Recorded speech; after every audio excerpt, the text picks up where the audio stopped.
Joining me now to discuss is Jamil Jaffer, founder and executive director of the National Security Institute. Thanks so much for coming on. Look, we've seen President Biden lose his train of thought, confuse leaders' names. That's not really new. He's done this on multiple occasions. But why is this outshining his policies, his achievements, compared to former President Donald Trump? Well, Jesse, I think the challenge that we have today is obviously we have two very old men running for president, both with their own challenges of a kind. But I think why President Biden's situation is different today is that challenging debate performance he had in front of the entire American public, where he just struggled to find his words and find his feet. And now he faces the need to demonstrate that he has the capacity to serve not only during this election, but for the next 4 years. I mean, when you see challenges like you did at the NATO summit, that raises questions. And you see congressional Democrats now coming out, including senior leaders. I think that makes his candidacy very challenging. And of course, you have President Trump, who, during the debate couldn't get a straight word out edgewise. And so two very challenged men. It makes you wonder, Jesse, is this really the best our nation can offer? That is a conversation for a different time, because we have a whole long conversation about that. I think the thing is it's silencing the actual stats. It's silencing the substance, because I want you to listen to how both Biden and Trump spoke about NATO this week. Let's take a listen. The fact that NATO remains the bulwark of global security did not happen by accident. It wasn't inevitable. Again and again at critical moments, we chose unity over disunion, progress over retreat, freedom over tyranny, hope over fear. Again and again, we stood behind our shared vision of a peaceful and prosperous transatlantic community.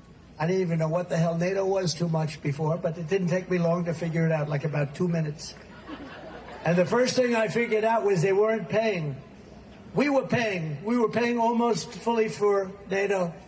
And I said, that's unfair. They said, sir, may I ask you a question? If we don't pay our bills, will you protect us from Russia? I said, you mean you're delinquent?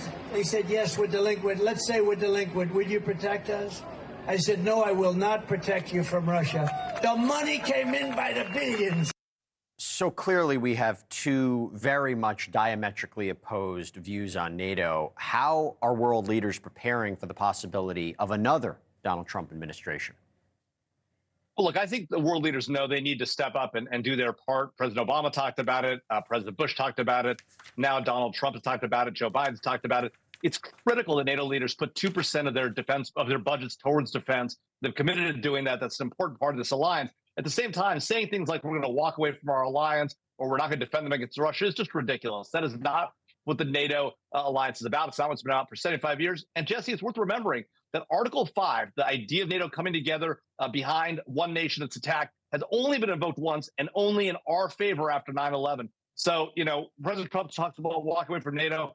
That's not the right answer, but it is absolutely critical. And he's right to make the point that NATO members should pay their part and do what they said they're going to do, which is put at least 2% of their budgets towards defense. And going back to the idea of achievements and substance, because I want to put this up here, under President Biden's watch, NATO has expanded to include Finland and Sweden. The number of NATO states expending at least 2% GDP on defense has gone from 9 to 23, and there's been so many more. You can see it right there.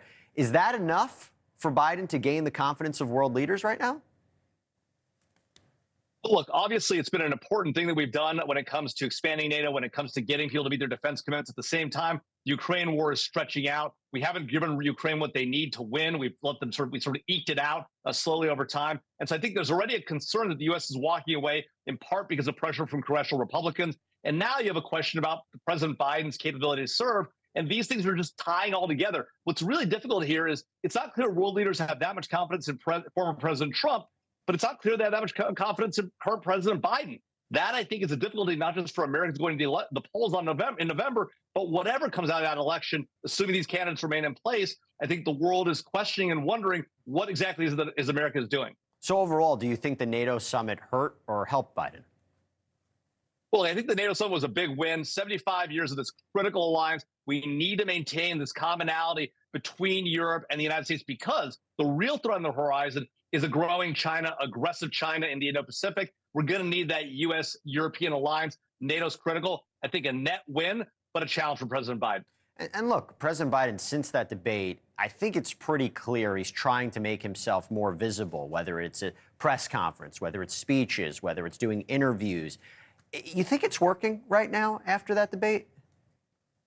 It's tough. There have been a couple of performances where he's done pretty well. The interview with George Stephanopoulos, he did pretty well. He didn't knock it out of the park, but did solidly. But then this press conference where he does well, the only clips you see from that press conference are him botching Vice President Harris's name and botching President Zelensky's name, with the opposite, President Trump on one hand and President Putin on the other. Not great for atmospherics.